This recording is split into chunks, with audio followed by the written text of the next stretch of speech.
Hey y'all, it's Crystal. Thanks so much for coming by today. It's that time of the week. Yes, we're gonna do the weekly reading update where I just chat about what I read and all the stuff, good stuff for this past week.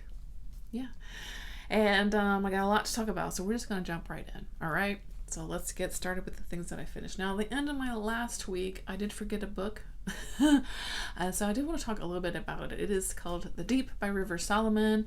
It's just a novella, and it was fantastic. And yeah, so I just did want to mention that I did read it, but I forgot to talk about it last week.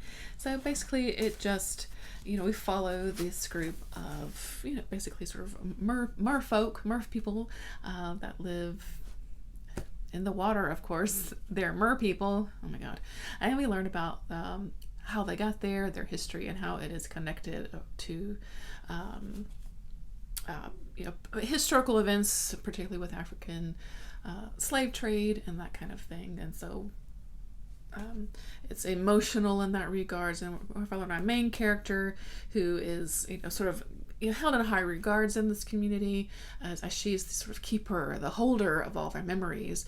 Otherwise, they don't really remember everything. And so they have these sort of gatherings where they all get together, and she sort of, I guess, almost like releases memories for everyone, so they sort of absorb them, and then like a new person will be, or a new mer person will be chosen to then be the keeper and holder of the memories. And I just thought that was super interesting.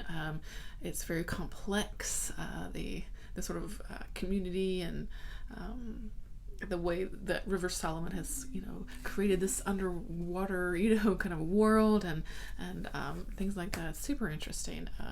A tough read, I think, but really good, worth your time. So I did want to talk about it a little bit, even though technically I read it last week.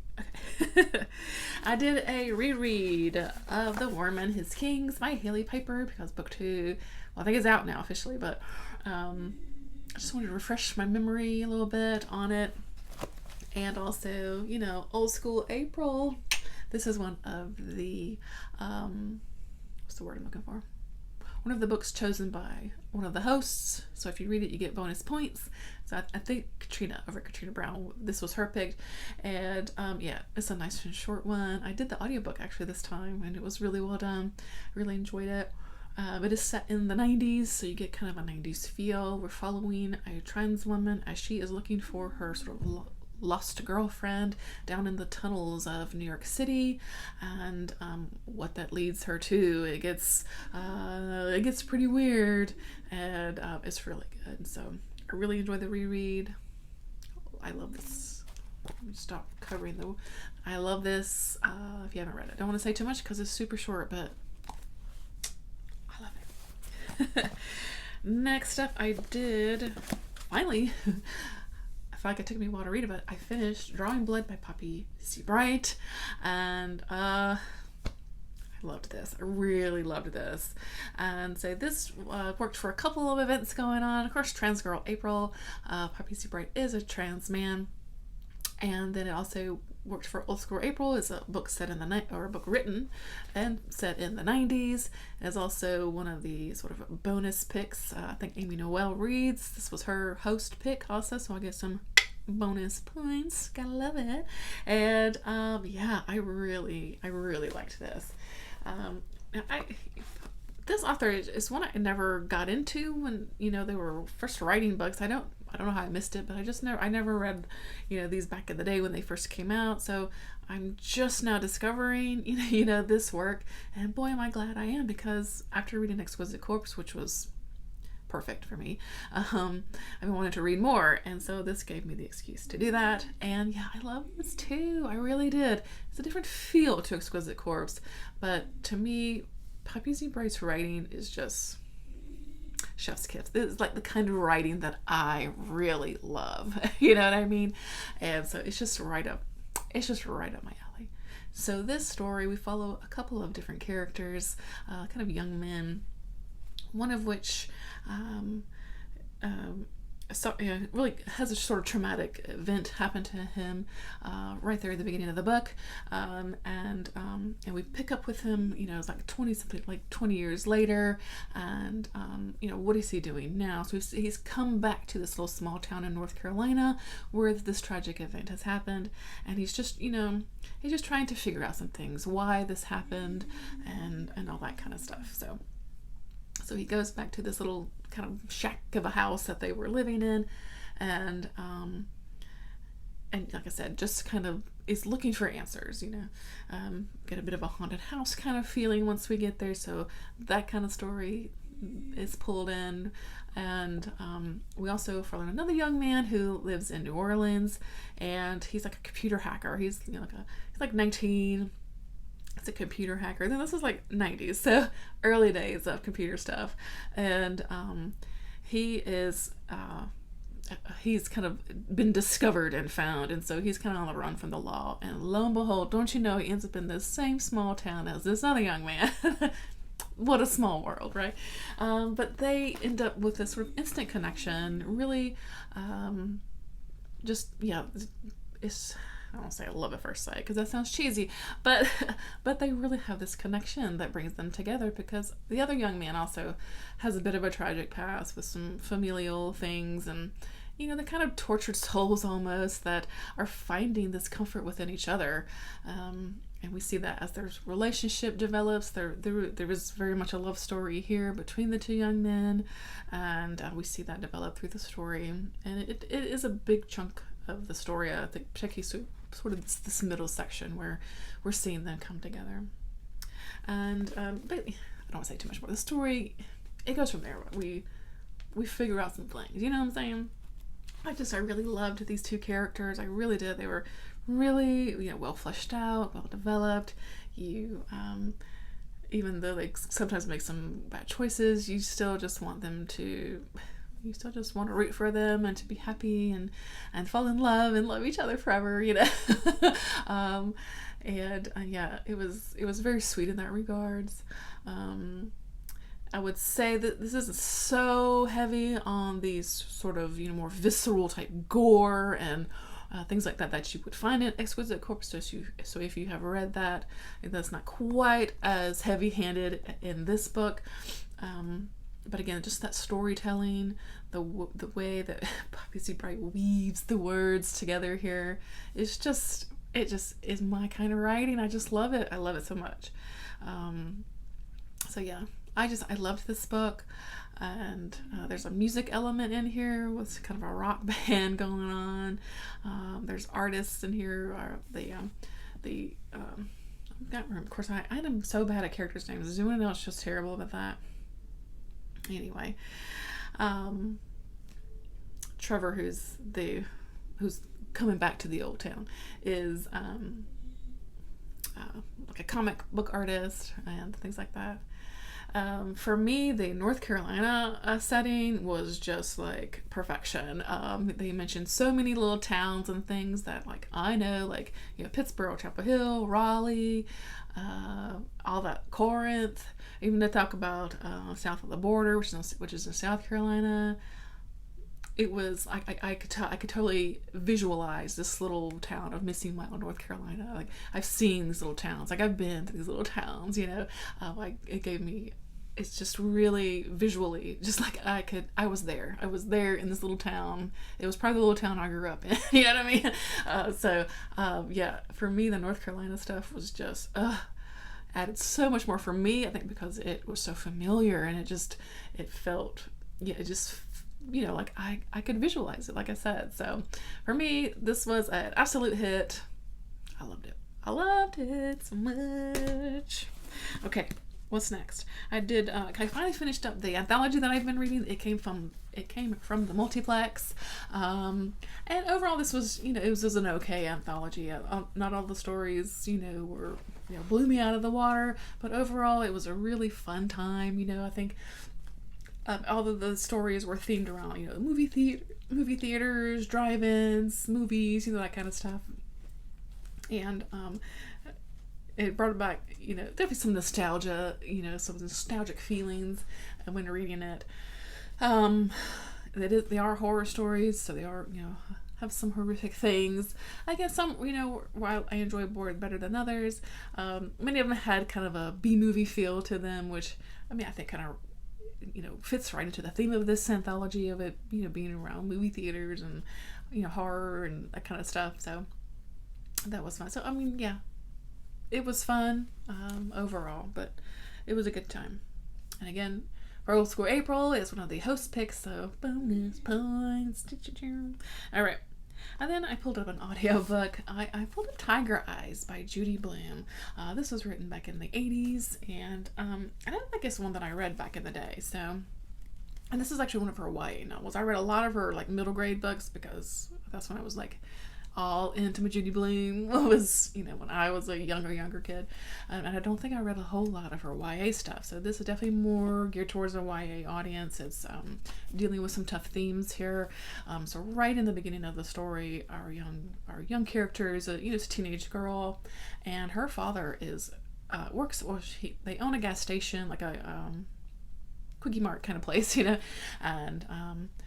and he is murdered actually right there in the beginning of the book. So really, I don't know if you just, I don't know, I feel like these days that you have to give content warnings for like gun violence and mentioning of guns, because it's a crazy world here in the US and it's part of our daily life.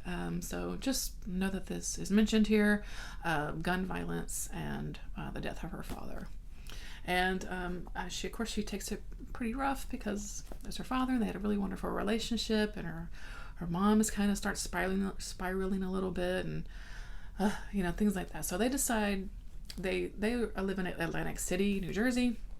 So they decide to take some time away, and they go and live spend some time with her father's sister, so her aunt and uncle, who they live, I believe it's New Mexico or Arizona, somewhere out in the West. And so they start spending some time there. They end up kind of staying a good few months. And while she's there, she's sort of processing, everything that's happening. She kind of starts going to this new school, so she's got new kid stuff going on. She meets this kind of young man who ends up kind of helping her process feelings, and her mom really gets kind of depressed and like doesn't leave her room for several weeks. And yeah, it's them dealing with this trauma, dealing with this traumatic event and this violence that has entered their life, right? And how that really just affected their family, because she also has a younger brother too. And yeah, it was wonderful. There are a couple little wording choices which are just a product of the time, as far as it being set in the 80s. But overall, I think Judy Blume just always captures, kids so well in her books, that even reading this today in 2023, a book that was written in the 80s, this could have been a teenager today, because of the way that she was written. Judy Blume just knows how to write kids and teens, and it holds up. It really does, for me anyway. Others may feel differently, but Judy can do no wrong in my book. I love me some Judy, and I really love this book, and I'm so glad I finally read it. And yeah, I don't know what else to say, but it was lovely. I loved it. And then I read a couple of more Goosebumps books. I'm getting on my Goosebumps books. I read Vampire's Breath and The Haunted Mask, classic Haunted Mask. So Vampire Breath is number, I don't know, it doesn't say on the side like usual. I do think it's one of the, classic ones, right? I don't know, it doesn't say, so that's not helpful. And Haunted Mask was like this number 11. Why is this not numbered? Anyway, it doesn't matter. Haunted Mask and Vampire Breath, they're Goosebumps books. They're fun. Vampire Breath was pretty fun. It was like these two kids find this like hidden doorway in their basement that they just have never really noticed before, and lo and behold, there's a casket inside, and then there's this sort of, you see this little like bottle of here that transports them places, we'll say. The story goes from there. They're dealing with a vampire in this one. It was fun. It's a Goosebumps book. And then we got the Haunted Mask. I've never read the Haunted Mask. I love this cover that I have. I think maybe this is a UK edition. I'm not really sure, but I dig this cover. And this is fun. Yeah, so this little girl here in the book, what's her name? Carly Beth. Yeah, Carly Beth. She gets picked on a lot because she's like a scaredy cat. She's easy to scare. She's really gullible. She's just kind of one of those people. And like her friends like scare her and shit all the time. I don't know. It's just like kind of mean. And so she's determined. Halloween comes around and she's determined that she's gonna get the scariest mask and scare her friends back because damn it, she's like really ticked off, right? She's tired of their crap, and I don't blame her. And so she finds this, like, she goes to this Halloween store and she finds this mask that's kind of like in the back room, you know, and, well, I guess it's haunted, and the story goes from there, and maybe she's getting a little bit more than she's bargained for about this mask. She does scare the bejesus out of her friends, but also she's a bit transformed. so yeah, these were a lot of fun. I think I like Haunted Mask a little bit better than Vampire Breath. But got Goosebumps books, they're fun. So 2 more Goosebumps books checked off my list for Old School April. That was a lot of fun. And then just last night, I finished my very first Christopher Pike book. I've never read any Christopher Pike. When this started coming out, I was 1992, so I mean, I maybe would have read him if I knew. I didn't know about Christopher Pike. Whatever, it doesn't matter. I didn't ever read Christopher Pike. So this is Master of Murder, and this was okay. I don't know, y'all. Christopher Pike. Okay. Let's rewind. So our main character is this dude named Marvin, and he is, a teenager in high school, but he's also like this super well-known author, though no one knows he's an author because he writes under a pen name. He writes these like YA like thriller books that like swept the country by storm, and everyone in his school's reading them and all kinds of good stuff. He also has a pretty troubled family. His dad is a drunk, and his mom's a drunk, and his dad's abusive. I know that was pretty intense. He has a younger sister also. He is kind of in love with this girl named Shelley. Was it Shelley? I think it's Shelley. And they dated like a year prior. They went on a few dates, but then she kind of stopped, talking to him and stuff because another guy that she was dating had supposedly died by suicide. So there's this whole thing, and she kind of reaches out to him like a year later and is like, I want you to help me because I do not think this guy killed himself. I think he was murdered. And then at the same time he starts getting these sort of random messages that are like, I know who you are, and it's postmarked from the town that he's in. So like, somebody knows he's the real blah blah blah, whatever the author's name was. But anyway, so the story goes from there. He starts digging into the past, and things aren't quite what they seem, and he figures out what really happened to this guy, and blah blah blah blah blah blah blah blah. Meanwhile, this guy is, I don't know, he's kind of a douchebag, and I really didn't like him at all. And I of course do not have to like a main character, but like, I need to like, even if I dislike them, I need to like them enough to like want to keep reading. And I struggled reading this book. It shouldn't have taken me I basically read it like all week in the evenings, and it shouldn't take me that long, right? He was not cool. He thought he was so cooler than everybody. And, and this thing with this girl, because she obviously didn't like him, then she was obviously just like this slut who, I don't know. I didn't like the vibes here. I didn't like him at all. Some slight incel vibes. I don't know. I didn't like him at all, because she doesn't like me. So, she must be, she's just the worst. I hate her because she doesn't love me like I love her. Like, I don't know. I'm like, get over it, dude. Like, women don't know you anything. Anyway, I didn't love it. I didn't hate it. It was fine. I don't know. I don't really know what else to say. So that's it. But for Old School April, one of the prompts is to read a Christopher Pike book. So checkity markety. That was ridiculous. Okay. Now in progress, I did start just this morning. I started Head Like a Hole, and I'm really digging it so far. It's very compulsive. I read it for maybe half an hour or so this morning while I was sipping some coffee, and I'm in it. I'm super interested. We got a couple of storylines going on where we're going back in the past, to the 90s, where something has happened to this friend group, and I am super interested. And then there's something very weird also going on, which I'm like, you know, I like my weird, so I'm very curious about this book. I think that's all I've got in progress. I don't think I've got anything else going on. I don't think so. I'm feeling a little behind on my reading, but I'm not stressing anything. I'm not stressing anything at all. I'm having such a good time with Old School April and Trans Girl April. I still need to get into my picture books. So this weekend I'm going to read some of my picture books for Picture This, the Picture This readathon. So I'm going to probably read this weekend sometime.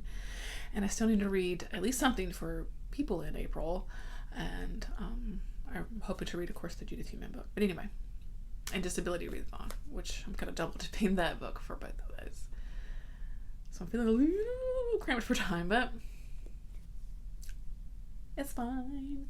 I've been watching a few things for Old School April too. I watched Smokey and the Bandit. My husband and I watched it. We love that movie. It's so ridiculous. It's so ridiculous. But it is hilarious because of Shared Buford T. Justice. It's the most quotable movie, I think. I watched Big Lebowski on 420 because why not? I watched an episode of Forever Night. So I used to love that show back in the day. If you are not familiar with Forever Night, familiarize yourself because it is so good. And so it's about this guy he's a cop and he works kind of the night shift, but he's also a vampire, and it's just so good. It's just so good. As I watched season 1, episode 2. I watched episode 1 like I don't know, a few months ago. I'm terrible at watching shows. Of course, we were caught up on Mandalorian. This season was, was okay. A bit lackluster of a season for me, though I enjoy it because it's Mandalorian and Grogu. Hello. I really liked, seeing the Mandalorians as a whole kind of come together and try to retake Mandalore. I mean, I thought that was cool. That's why I like seeing all the other Mandalorians come into play this season. That was fun. And yeah, what else? I feel like I've watched something else. I didn't bring my little list up here. It doesn't matter. So yeah, this weekend I'm going to be doing some rearranging here in the room. I got a new bookshelf because I'm crazy.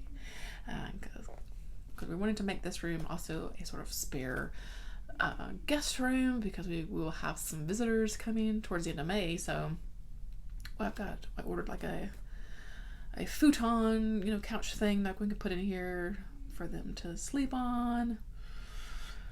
But I got piles of books over here that I need to move out of the way, so I'm going to be working on that today.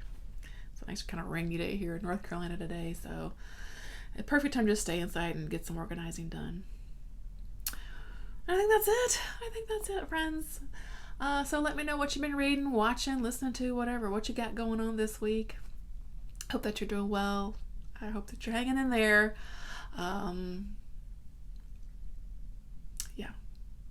So, the K-pop industry lost someone this week through what we are assuming hasn't been confirmed, though I do believe it was death by suicide, Moonbin from Astro. So I just want to say that I am here. Sometimes it is nice to talk to someone, even though we are complete strangers. Sometimes it's so nice to talk to a stranger. Reach out to me, send me a message on Instagram or whatever. If you just are feeling sad, feeling like you need to talk to someone, then that will be absolutely judgment free, and I'm here if you need to talk. Take care of yourself, and hope you're doing well. I'll speak to you next time. Bye.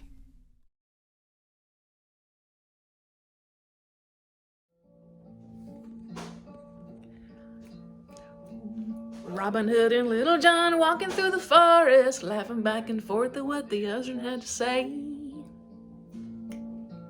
Reminiscing this and that and having such a good time. Oodalolly, oodalolly, golly, what a day. Never ever thinking there was danger in the water. They just drinking, they just guzzled it down. Never dreamed that a scheming sheriff and his posse was watching them and gathering around. Robin Hood and Little John running through the forest, jumping fences, dodging trees, and trying to get away. Contemplate nothing but escaping, not making it. Oodalolly, golly, what a day. Oodalolly, golly, what a day.